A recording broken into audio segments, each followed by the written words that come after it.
제발 그만해. 당신들이 원하는 건 이미 가져갔잖아. 왜 아직도 내 결투를 매돌는 거야? 이 이야기는 실화를 바탕으로 재구성한 창작 괴담입니다. 구독과 좋아요는 저에게 큰 힘이 됩니다. 시작하겠습니다. 13년 전 이야기입니다. 새 학교 첫날은 언제나 떨립니다. 2013년 9월, 저는 부모님의 발령 때문에 서울에서 강원도 깊은 산골 마을로 이사를 왔습니다. 중학교 2학년 2학기. 가장 어색한 타이밍이었습니다. 교실 문을 열자 23명의 시선이 일제히 저를 향했습니다. 전학생 이소연입니다. 잘 부탁드립니다. 어색한 인사를 마치고 자리에 앉았을 때 옆자리 여학생이 환하게 웃으며 말을 건넸습니다. 나 박민서야. 반장이거든.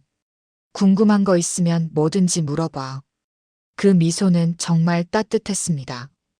이 학교 생활도 나쁘지 않을 것 같았습니다. 점심시간, 민서가 몇몇 친구들과 함께 다가왔습니다. 소연아, 우리 이번 주말에 환영 캠핑 가려고 하는데 같이 갈래? 캠핑이요? 응. 우리 반 애들끼리 가끔 가거든. 전학생 환영한다고. 민서 옆의 하늘이라는 친구가 덧붙였습니다. 재밌어. 우리 마을 뒷산에 진짜 좋은 캠핑장 있거든. 처음 만난 친구들이 이렇게 환대해 주는 게 고마웠습니다. 새로운 시작이 설렜습니다. 좋아. 갈게. 그럼 토요일 오후 2시에 학교 앞에서 만나자. 민서가 제 어깨를 다정하게 두드렸습니다. 그날 밤 처음으로 이 마을에서 편안한 잠에 들었습니다.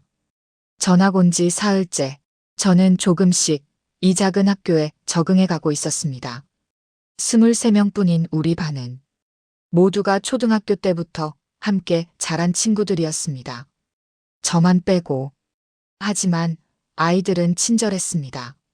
특히 민서는 항상 제 옆에 붙어서 이것저것 챙겨줬습니다. 소연아, 여기 급식 맛있어.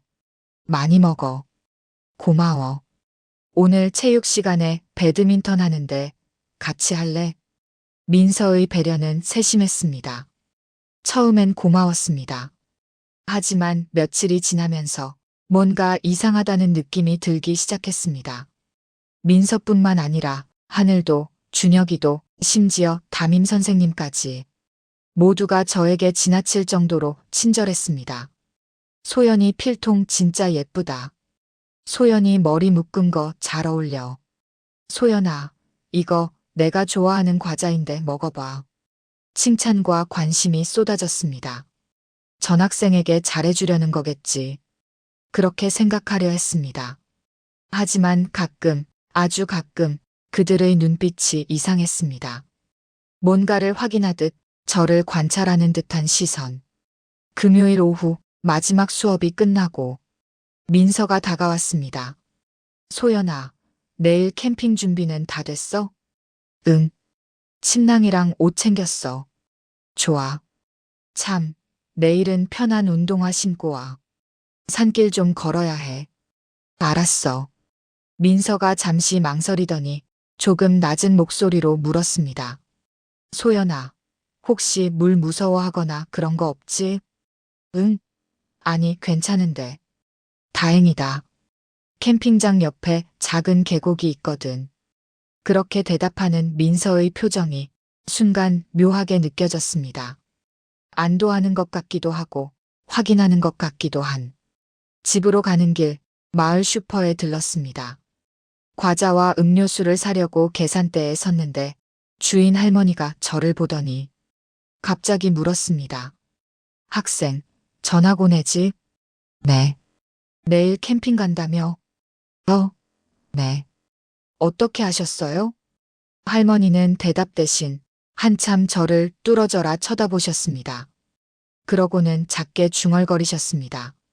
드디어 왔구나. 네. 아무것도 아니야. 조심해서 다녀와. 계산을 마치고 나오는데 등 뒤에서 할머니의 시선이 느껴졌습니다. 돌아보니 할머니는 여전히 저를 보고 계셨습니다. 그날 저녁 엄마한테 슈퍼 할머니 이야기를 했습니다. 엄마, 여기 사람들 좀 이상하지 않아? 이상하다니? 너무 친절해. 나한테만. 엄마는 웃으며 말했습니다. 시골 사람들이 원래 그래. 외지 사람한테 관심 많고. 좋게 생각해. 그런가? 제가 예민한 건가? 토요일 아침 창밖을 보니 날씨가 흐렸습니다. 캠핑하기엔 별로인 날씨였지만 민서한테서 문자가 왔습니다. 소연아, 비 안 올 거래. 2시에 봐. 점심을 먹고 배낭을 챙겼습니다. 침낭, 여벌옷, 세면도구, 그리고 손전등. 현관문을 나서는데 엄마가 불렀습니다. 소연아, 조심해서 다녀와. 늦지 말고. 응, 알았어. 학교 앞에 도착하니 이미 민서, 하늘, 준혁, 그리고 낯익은 반 친구들 5명이 모여 있었습니다. 모두 배낭을 메고 있었습니다. 소연이 왔다. 하늘이 반갑게 손을 흔들었습니다. 미안, 늦었어? 아니, 딱 맞춰 왔어. 민서가 우리를 둘러보며 말했습니다. 다들 준비됐지? 그럼 출발하자. 8명의 아이들이 산길로 향하기 시작했습니다. 처음엔 포장된 길이었지만 점점 비포장 산길로 접어들었습니다. 30분쯤 걸었을까? 민서가 앞장서서 걸으며 뒤돌아보지도 않고 말했습니다. 거의 다 왔어. 조금만 더 가면 돼. 그때 길 옆에 낡은 돌기둥이 보였습니다. 뭔가 새겨져 있었는데 글씨가 너무 낡아서 읽을 수 없었습니다. 저건 뭐야? 제가 묻자 준혁이 대답했습니다. 옛날 표지석이야. 여기 많아. 무슨 표지석? 글쎄, 옛날 사람들이 세운 건데 정확히는 몰라. 그렇게 대답하는 준혁의 목소리가 어딘가 어색했습니다. 10분을 더 걸어 올라가니 넓은 공터가 나타났습니다. 여기야. 민서가 환하게 웃으며 배낭을 내려놓았습니다. 주변을 둘러보니 정말 괜찮은 캠핑장이었습니다. 평평한 공터, 주변의 울창한 나무들, 그리고 조금 떨어진 곳에서 들리는 계곡 물소리. 여기 진짜 좋다. 그치? 우리만 아는 곳이야. 친구들이 능숙하게 텐트를 치기 시작했습니다. 저도 도우려 했지만 민서가 말렸습니다. 소연이는 쉬어. 우리가 다 할게. 너 주인공이잖아. 아니야, 나도 할게. 괜찮아. 정말. 결국 저는 옆에 앉아서 지켜볼 수밖에 없었습니다. 친구들은 텐트 3개를 빠르게 쳤습니다. 해가 기울기 시작했습니다. 민서가 모닥불을 피우고 하늘이가 준비해온 고기를 꺼냈습니다. 와, 되게 많이 준비했네. 환영회잖아. 제대로 해야지. 고기 굽는 냄새가 퍼지고 우리는 둥글게 모여 앉았습니다. 민서가 종이컵에 음료수를 따라주며 모두에게 나눠줬습니다. 자, 소연이 환영회 건배. 건배. 컵이 부딪히는 소리가 맑게 울렸습니다. 고기를 먹으며 친구들과 이런저런 이야기를 나눴습니다. 학교 이야기, 선생님 이야기, 재미있는 추억들. 평범한 대화였습니다. 하지만 시간이 지날수록 묘한 느낌이 들기 시작했습니다. 친구들이 하나같이 제 얼굴을 자꾸 쳐다봤습니다. 대화 중간중간 제 반응을 살피는 듯한 눈빛. 소연아, 고기 더 먹어. 물 더 줄까? 춥지 않아? 지나친 배려가 오히려 부담스러웠습니다. 그때 준혁이가 갑자기 물었습니다. 소연아. 응? 너 여기 왜 왔어? 순간 모닥불 소리만 들렸습니다. 다른 친구들이 모두 저를 보고 있었습니다. 여기 전학 왔잖아. 아빠 발령 때문에. 준혁이 고개를 가로저었습니다. 그게 아니라 여기 이 캠핑장 왜 왔냐고. 민서가 초대해줘서. 민서가 작게 웃었습니다. 그렇긴 한데 민서가 말을 이었습니다. 소연아, 내가 여기 온 이유를 아냐? 등골이 서늘해졌습니다. 뭔가 이상했습니다. 분위기가 변하고 있었습니다. 무슨 뜻이야? 아무도 대답하지 않았습니다. 그저 저를 빤히 쳐다볼 뿐. 불빛에 비친 그들의 얼굴이 갑자기 낯설게 느껴졌습니다. 해시태그 이막 약 6분. 모닥불이 타닥타닥 소리를 냈습니다. 아무도 말이 없었습니다. 저는 민서의 질문을 이해할 수 없었습니다. 무슨 뜻이야, 그게? 민서는 대답하지 않고 그저 미소만 지었습니다. 그 미소가 처음 만났을 때와는 달랐습니다. 그냥 궁금해서. 하늘이가 옆에서 거들었습니다. 맞아. 우리 진짜 궁금했거든. 전학생이 온 게. 전학생이. 왜? 준혁이 나무 막대기로 모닥불을 쿡쿡 찔렀습니다. 여기 전학생 잘 안 오거든. 50년 만이래. 50년. 이상하게 구체적인 숫자였습니다. 50년이면 진짜 오래됐네. 응. 그래서 더 특별한 거야. 민서가 말했습니다. 분위기가 묘했습니다. 저는 어색하게 웃으며 화제를 돌리려 했습니다. 그래도 친구들이 이렇게 환영해줘서 고마워. 천만에. 민서가 다시 음료수를 따라줬습니다. 많이 마셔. 목마르지? 사실 목은 마르지 않았지만 거절하기 어려운 분위기였습니다. 컵을 받아들고 한 모금 마셨습니다.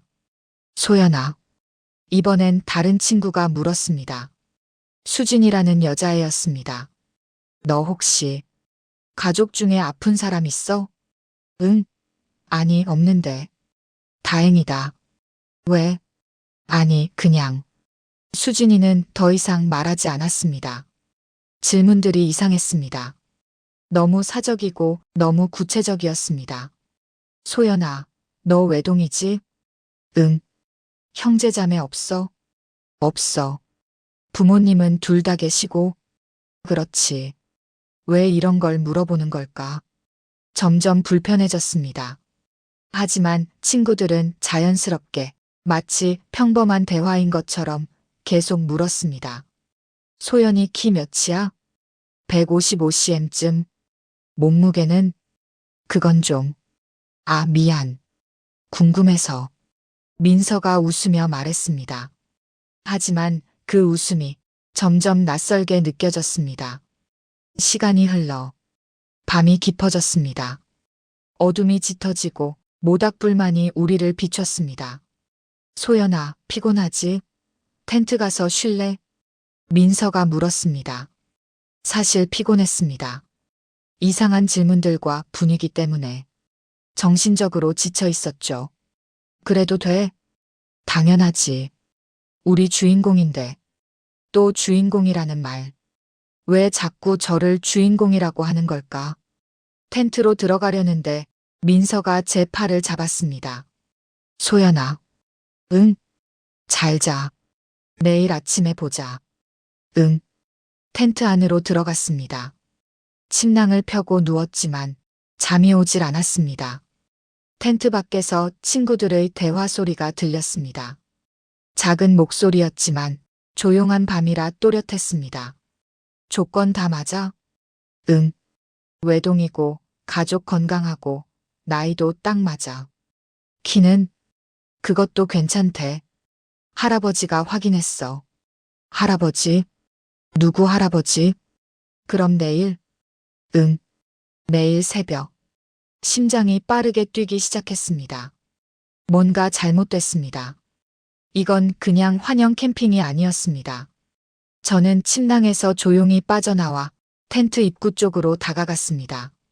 살짝 열린 틈으로 밖을 내다봤습니다. 친구들이 모닥불 주위에 모여 앉아 있었습니다. 그런데 친구들만 있는 게 아니었습니다. 어른들이 나타나 있었습니다. 슈퍼 할머니, 그리고 처음 보는 할아버지 2분. 애가 잠들었나? 할아버지 중 한 분이 물었습니다. 네. 방금 들어갔어요. 민서가 대답했습니다. 잘했다. 50년을 기다렸는데 드디어 할아버지의 목소리가 떨렸습니다. 슈퍼 할머니가 말했습니다. 이번엔 실수하면 안 돼. 마지막 기회야. 알고 있습니다. 모든 준비 끝났습니다. 민서의 목소리였습니다. 평소와 다른 차갑고 진지한 목소리. 온몸에 소름이 돋았습니다. 저는 천천히 뒤로 물러났습니다. 도망쳐야 했습니다. 지금 당장.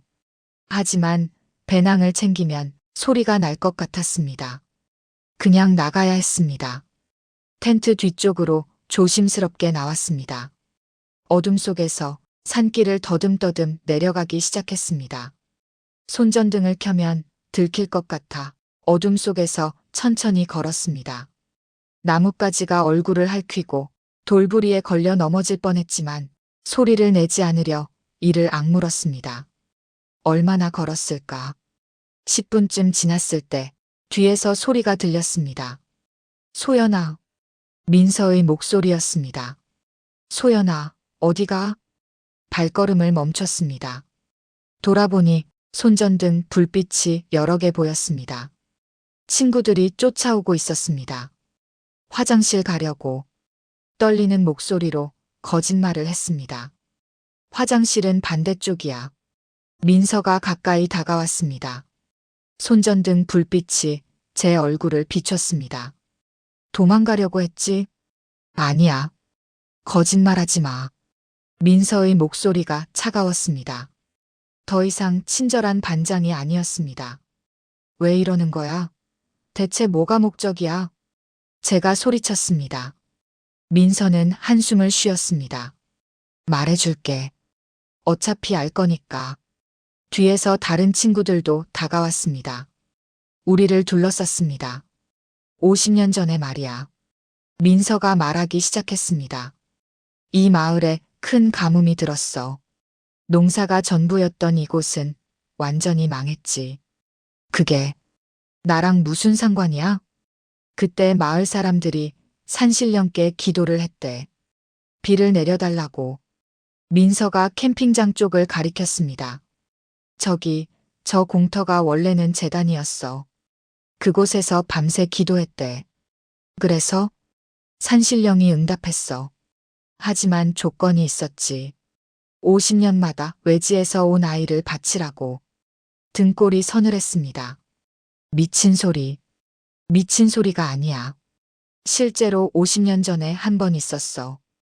그때 외지에서 온 남자애를 바쳤고 그 이후로 이 마을은 풍년이 계속됐어. 민서의 눈빛이 진지했습니다. 그리고 올해가 딱 50년째야. 약속을 지켜야 해. 나를 제물로 바치겠다는 거야? 제물이라니. 그렇게 나쁘게 말하지 마. 너는 이 마을을 위한 선물이 되는 거야.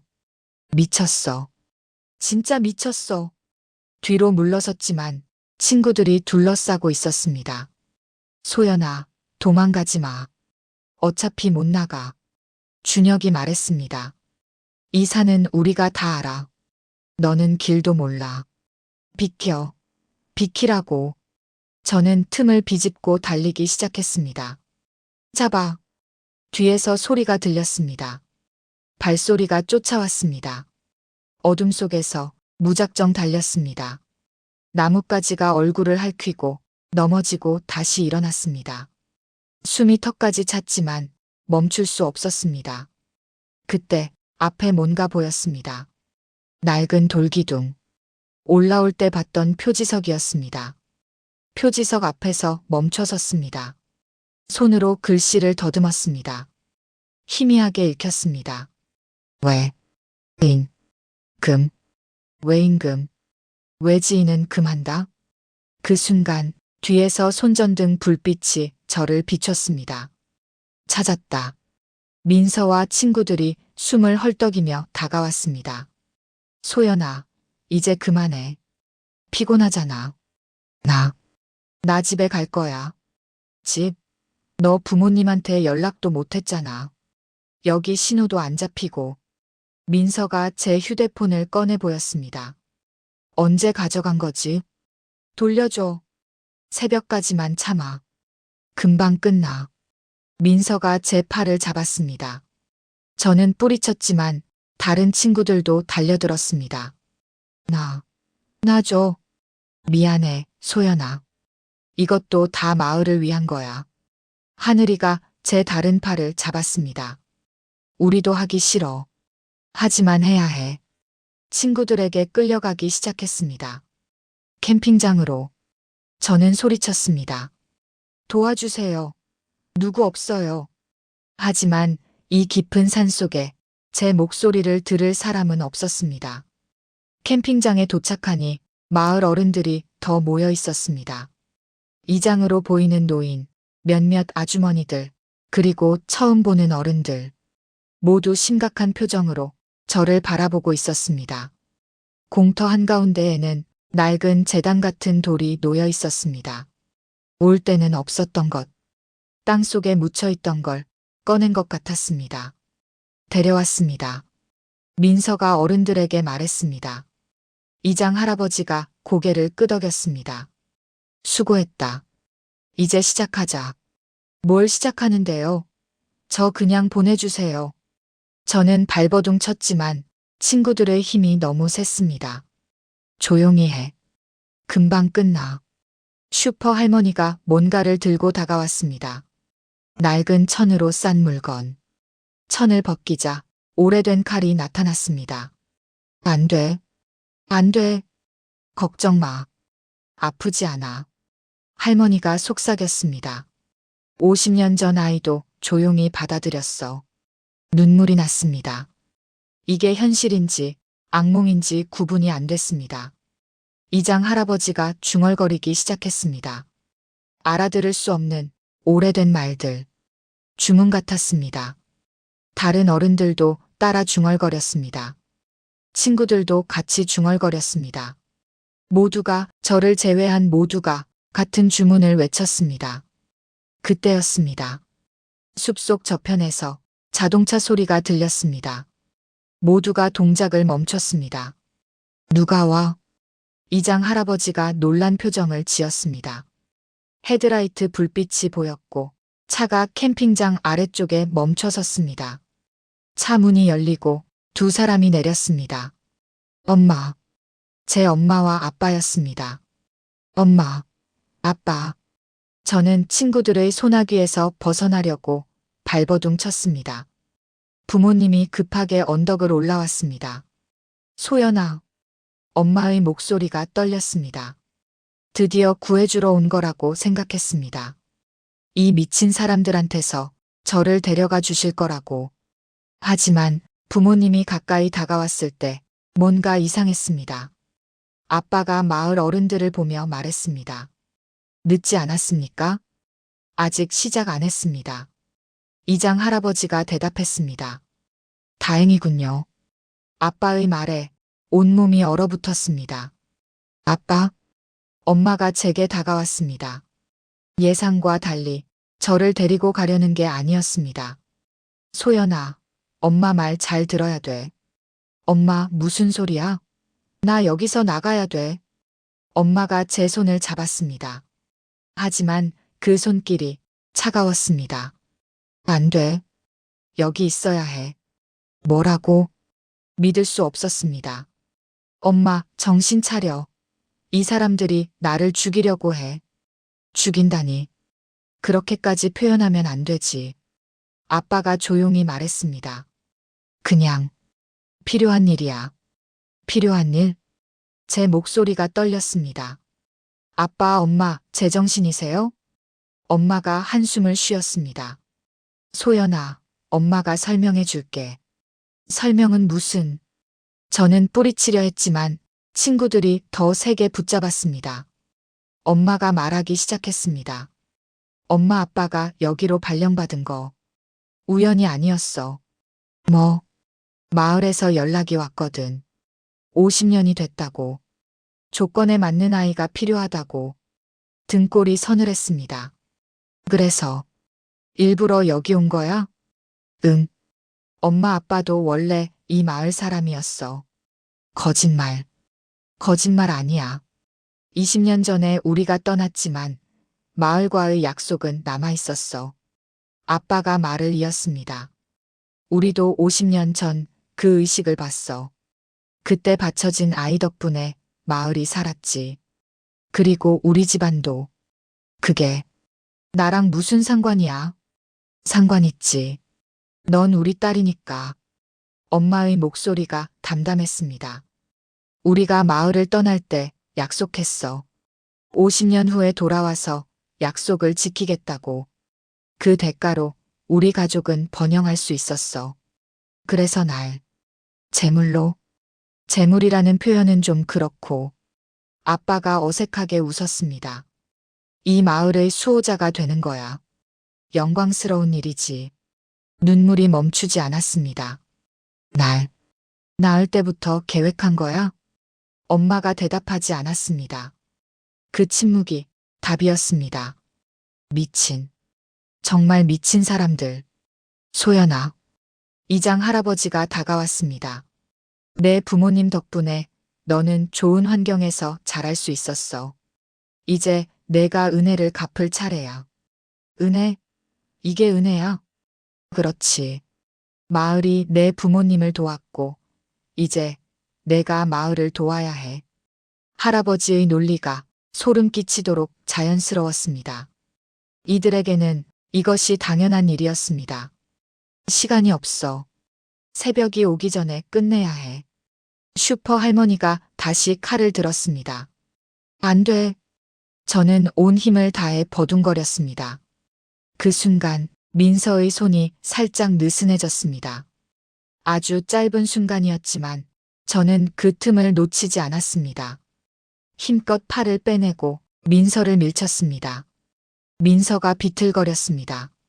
저는 그 사이로 달렸습니다. 잡아.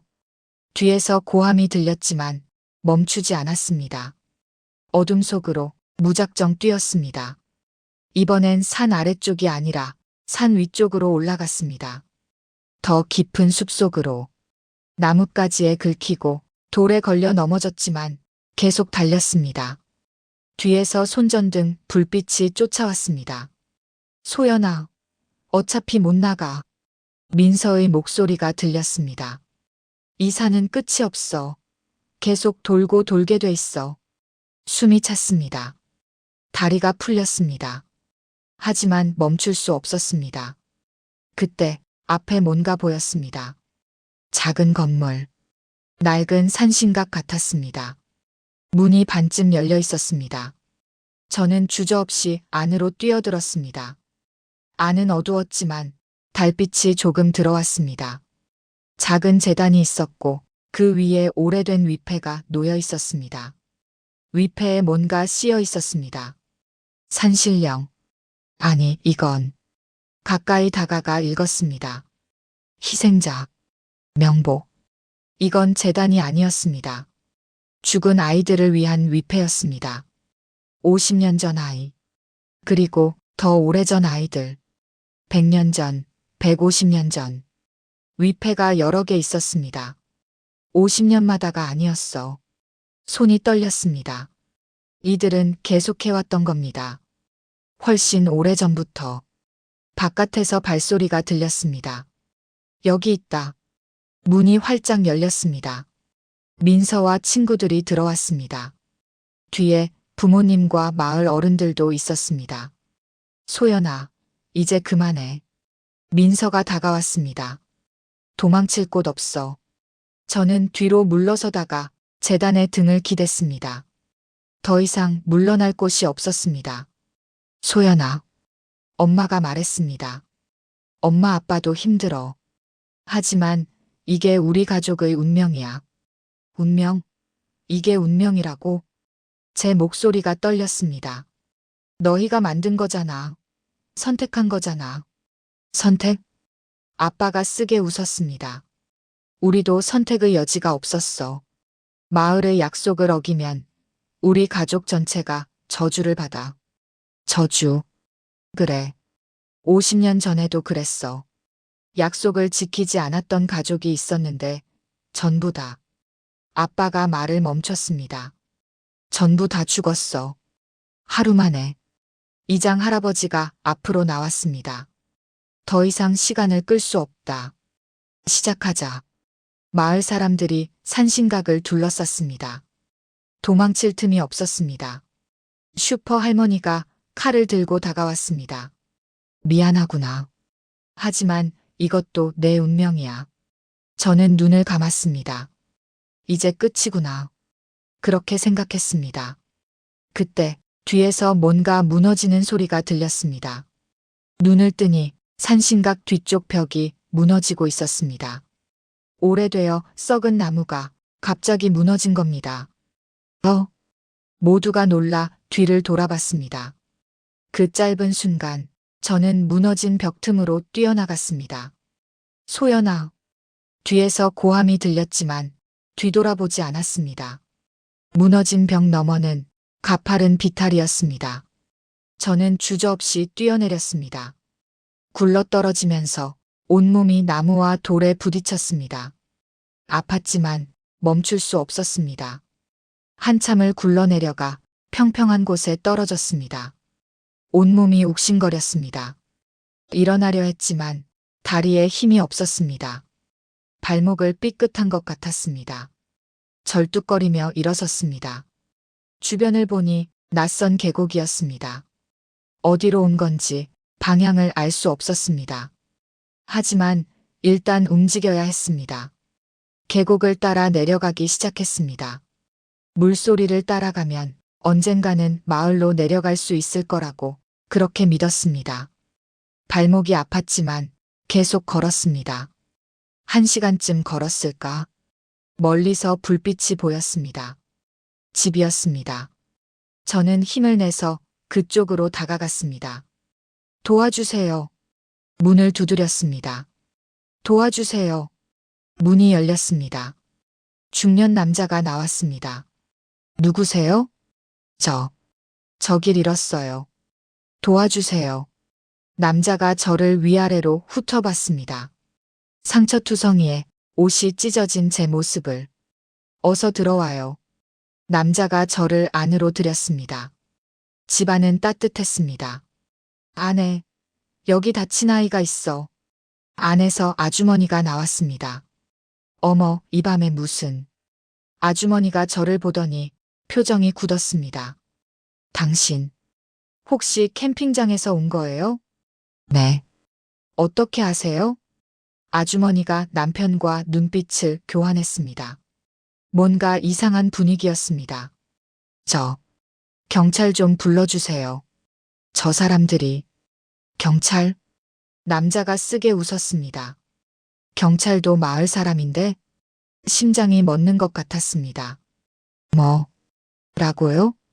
이 마을 사람은 모두 알아요. 50년마다 오는 날을. 아주머니가 말했습니다. 우리 아들도 학교에서 기다리고 있을 텐데. 창밖을 보니 멀리서 손전등 불빛들이 보였습니다. 이쪽으로 오고 있었습니다. 찾았어요. 밖에서 민서의 목소리가 들렸습니다. 그 이후의 기억이 명확하지 않습니다. 단편적으로만 떠오릅니다. 다시 산신각으로 끌려갔던 것, 주문 소리, 칼날의 차가운 느낌. 그리고 어둠. 깊은 어둠 속으로 떨어지는 느낌. 눈을 떴을 때 병원이었습니다. 하얀 천장, 소독약 냄새, 삐삐거리는 기계 소리. 깼어요. 간호사가 급하게 밖으로 나갔습니다. 곧 의사가 들어왔습니다. 정신이 드세요? 여기가 어딘지 아세요? 병원? 네, 맞아요. 3일 동안 계속 주무셨어요. 3일. 무슨 일이 있었던 거예요? 의사가 차트를 확인했습니다. 부모님이 신고하셨어요. 캠핑 중에 실족사고가 났다고. 계곡으로 떨어지셨다고 하더라고요. 실족사고? 네. 다행히 큰 부상은 없었어요. 발목 염좌랑 타박상 정도.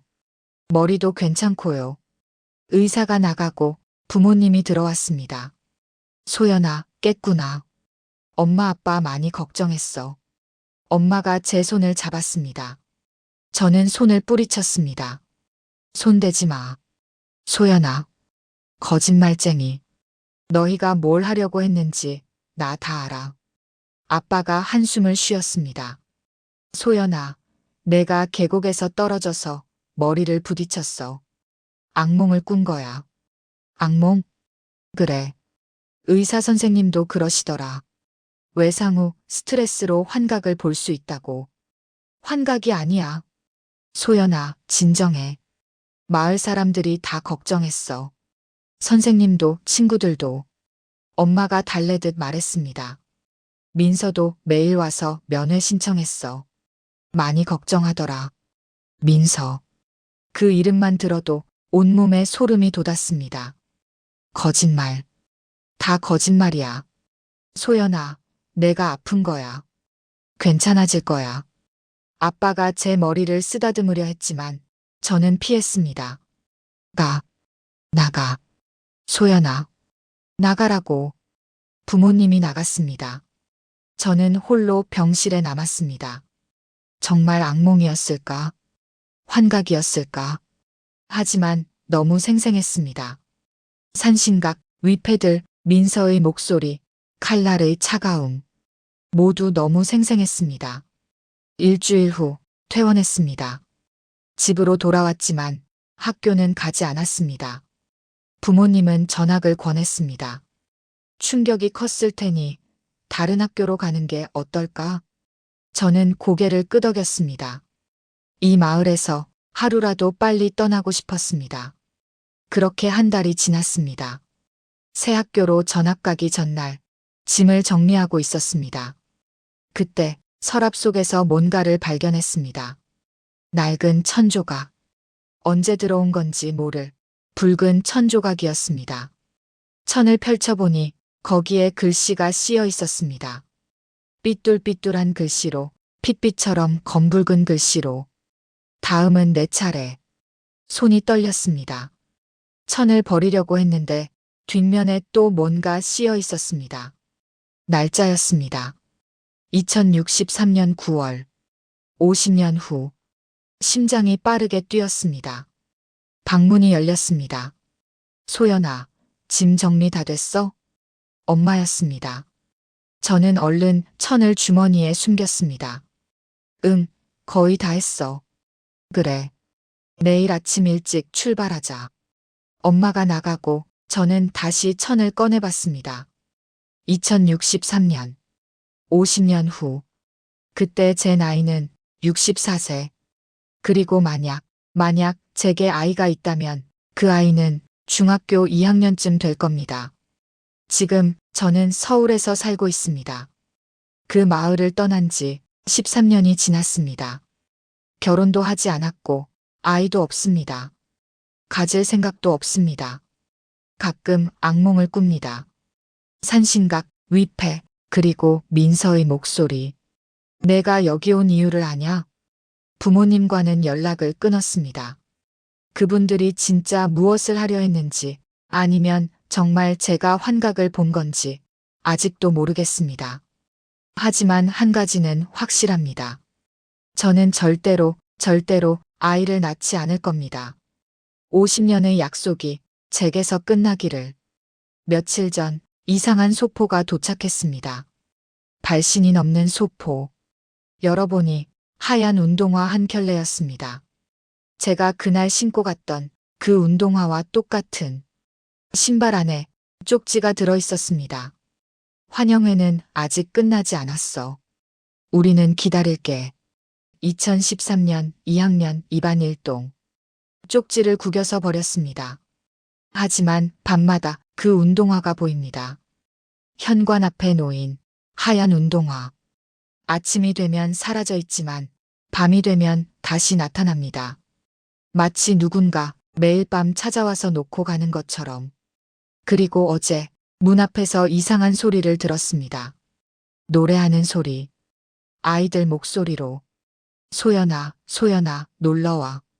50년을 기다렸어. 약속을 지켜야지.